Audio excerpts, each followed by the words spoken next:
నమో శ్రీనివాసాయ నమః. నమో వెంకటేశాయ నమః. అందరికీ నమస్కారం అండి. ప్రతిరోజు రాశి ఫలితాలు తెలుసుకోవడానికి ఇంకా మన ఛానల్ సబ్స్క్రైబ్ చేసుకోకపోతే ప్లీజ్ సబ్స్క్రైబ్ చేసుకోండి.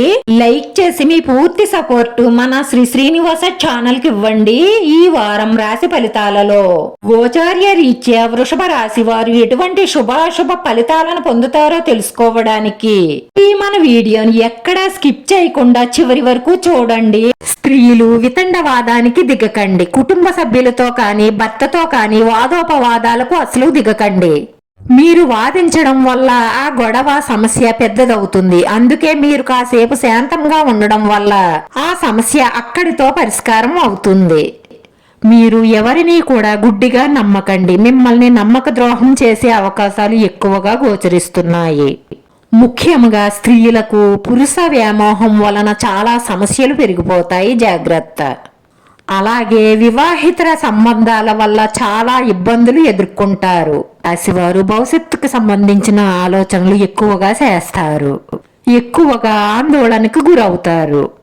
ఈ రాశి వారికి గ్రహస్థితి అంత అనుకూలంగా లేని కారణంగా డబ్బులు, బంగారం, వస్తువులు ఏమైనా పాడేసుకోవడం కానీ లేదా దొంగలు దొంగిలించడం కానీ జరుగుతుంది. కాబట్టి మీరు అన్నిటి పట్ల చాలా శ్రద్ధగా జాగ్రత్తగా ఉండాలి.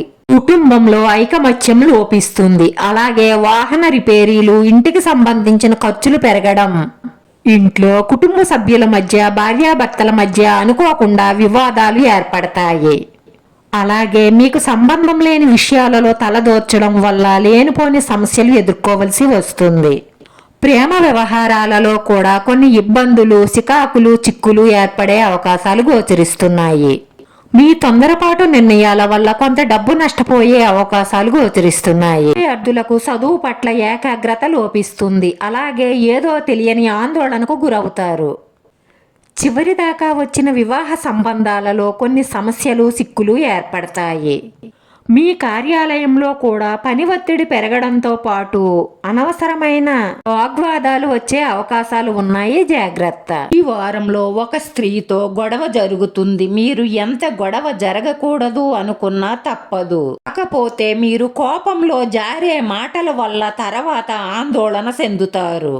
కోపావేశాలతో మీరు చెయ్యలేని నిందలు కూడా నేను చేశాను అనడం కానీ, మీ మనసులో ఉన్న రహస్యం ఎప్పటికీ ఎవ్వరికీ చెప్పకూడని రహస్యాలు చెప్పడం కానీ చేస్తే ఆ గొడవలు ఇంకా పెద్దగా మారి మీ జీవితంలో గందరగోళం ఏర్పడుతుంది. అందుకే పెద్దలంటారు, కాలు జారితే తీసుకోగలం కానీ నోరు జారితే తీసుకోలేము అని. ఎంత కోపంలోనైనా సరే మీ మాటను మీ అదుపులో ఉంచుకోండి, లేదంటే సమస్యలు కొని తెచ్చుకుంటారు. మీరు కోపావేశాలను తగ్గించుకొని 1-2 సార్లు ఆలోచించి ముందడుగు వెయ్యండి, లేదంటే లేనిపోని సమస్యల్లో చిక్కుకుపోతారు. ఈ రోజు ఈ రాశి వారికి అనుకూల ఫలితాల కన్నా ప్రతికూల ఫలితాలే ఎక్కువగా గోచరిస్తున్నాయి. కాబట్టి ఈ రాశి వారు మీ ఇష్ట దైవాన్ని రోజంతా కూడా మనసులో జ్ఞానించుకుంటూ ఉండడం వలన మీకు ఇలా కఠినమైన సమస్యలు ఏమీ రాకుండా ఉంటాయి. అలాగే మీ మనసులో ఉన్న మంచి సంకల్పాలన్నీ నెరవేరుతాయి. ఈ రాశివారి అదృష్ట సంఖ్య 5. ఈ రాశి వారికి కలిసొచ్చే రంగు ఎరుపు రంగు. వీడియో నచ్చితే లైక్ చేయండి. మీ లైక్ మాకు ఎంతో విలువైంది. మీరు లైక్ చేయడం వల్ల ఈ వీడియో ఇంకొంతమందికి చేరుతుంది. మన శ్రీనివాస ఛానల్ని ఆదరించండి. అందరికీ ధన్యవాదాలండి. నమో వెంకటేశాయ నమః.